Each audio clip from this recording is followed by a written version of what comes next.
여러분, 주변에 이런 분들 꼭 한 명씩 있죠. 공부도 잘하고 일 처리도 완벽하고 소위 엘리트라 불리며 탄탄대로만 걸어온 것 같은 사람 말이에요. 그런데 이상하게도 그런 분들 중에 단 한 번의 실패나 예상치 못한 비난에 예상외로 너무나 무력하게 무너지는 경우를 보신 적 없나요? 반대로 남들이 보기엔 별로 가진 것도 없고 평범해 보이는데 아무리 힘든 일이 닥쳐도 오뚜기처럼 금방 일어나서 결국엔 자기가 원하는 바를 이뤄내는 사람들이 있습니다.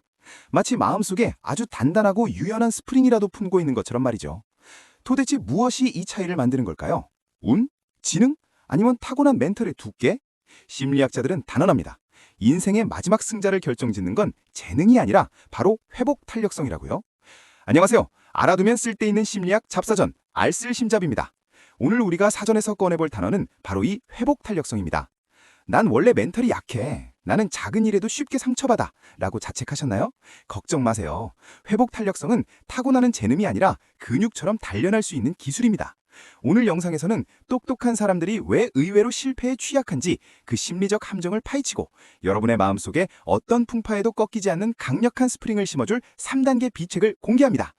이 영상이 끝날 때쯤 여러분은 시련을 피해야 할 재앙이 아니라 성장을 위한 데이터로 바라보는 완전히 새로운 눈을 갖게 될 겁니다. 자, 알쓸심잡의 페이지를 넘겨보죠. 먼저 우리는 아주 흥미로운 심리학적 역설을 이해해야 합니다. 왜 소위 똑똑한 사람들이 실패 앞에서 더 무력해질까요? 심리학자 캐럴 드웩은 수십 년간의 연구 끝에 그 답을 찾았습니다. 바로 고정 사고방식이라는 늪 때문입니다. 어릴 때부터 머리 좋다, 천재다라는 칭찬을 듣고 자란 사람들은 은연중에 성공을 나의 변하지 않는 능력의 결과라고 믿게 됩니다. 나는 똑똑하니까 당연히 성공하는 거야 라고 생각하는 거죠. 이런 사고방식을 가진 사람들에게 실패는 단순한 결과의 부재가 아닙니다. 그것은 자신의 정체성에 대한 사형선고와 같습니다. 내가 실패했다는 건 사실 내가 똑똑하지 않다는 증거 아닐까? 라는 공포에 휩싸이는 것이죠. 이때 우리 뇌에서는 흥미로운 일이 벌어집니다. 고정 사고방식을 가진 사람이 실수를 하면 뇌의 비상벨인 편도체가 과도하게 반응합니다. 실수를 학습의 기회가 아니라 생존의 위협으로 받아들이는 거예요. 반면 성공을 노력과 과정의 산물로 보는 성장 사고방식을 가진 사람들은 실패를 만났을 때 전두엽이 활성화됩니다. 어디가 틀렸지? 다음엔 어떻게 수정할까? 라며 분석을 시작하죠. 결국 회복 탄력성의 첫 번째 비밀은 나의 가치와 나의 성취를 분리하는 능력에 있습니다. 내가 오늘 기획안을 반려당했다고 해서 내 존재 자체가 반려당한 건 아니라는 사실을 깨닫는 것. 그것이 알쓸심잡이 제안하는 첫 번째 통찰입니다. 자, 그럼 이 회복 탄력성이라는 스프링은 도대체 어떤 부품들로 이루어져 있을까요? 심리학자 김주한 교수는 이를 크게 세 가지 핵심 요소로 설명합니다. 첫 번째 부품, 자기 조절 능력. 이것은 감정의 소용돌이 속에서 얼마나 빨리 평정심을 되찾느냐의 문제입니다. 회복 탄력성이 낮은 사람은 화가 나거나 슬플 때 그 감정에 완전히 잡아먹힙니다. 하지만 훈련된 사람은 자신의 감정을 관찰하기 시작합니다.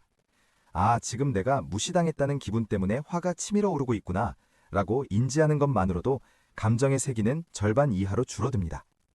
두 번째 부품, 대인관계 능력. 인간은 사회적 동물입니다.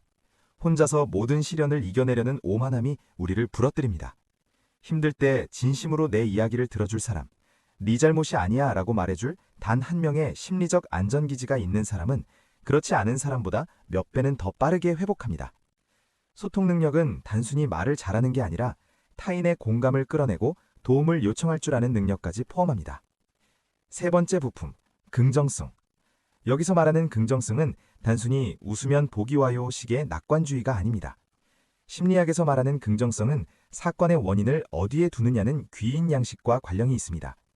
시련이 닥쳤을 때 이건 일시적인 거야. 이건 내 인생의 아주 작은 부분일 뿐이야. 이건 내가 바꿀 수 있는 문제야 라고 해석하는 능력이죠. 이론만 알면 쓸데가 없죠? 이제 진짜 실전입니다. 지금 당장 여러분의 일상에 적용할 수 있는 3단계 훈련법을 소개합니다. 1단계, 감정 네이밍과 인지적 거리두기. 갑자기 불안이나 분노가 엄습할 때 메모장을 켜세요. 그리고 현재 느끼는 감정을 단어로 써보세요. 불안, 수치심, 막막함. 단어를 적는 순간 감정은 주관적인 고통에서 객관적인 관찰 대상으로 변합니다. 이것을 심리학에서는 라벨링 효과라고 부릅니다. 감정에 이름을 붙이는 것만으로도 우리 뇌의 전두엽은 안정을 되찾습니다. 2단계. ABC 패러다임 전환하기. 심리학자 앨버트 앨리스의 이론을 활용해 보세요. A. 어떤 사건이 터졌을 때, 예를 들어 프로젝트 실패. B. 내가 가진 믿음, 예를 들어 난 역시 무능해. C. 그 결과, 예를 들어 우울함, 포기. 대부분 우리는 A 때문에 C가 발생한다고 믿습니다. 하지만 진짜 범인은 B입니다. 이번 실패는 내가 무능해서가 아니라 데이터가 부족했기 때문이야 라고 B를 바꾸면 C라는 결과는 제도전의 의지로 바뀝니다. 3단계. 감사일기의 과학적 위력. 너무 뻔한 이야기라고요? 하지만 뇌과학적으로 감사일기는 전두엽을 활성화하는 가장 빠르고 강력한 방법입니다. 매일 밤 아주 사소한 것 3가지만 적어보세요. 오늘 점심이 맛있었다. 지하철에 자리가 있었다. 같은 것들 말이죠.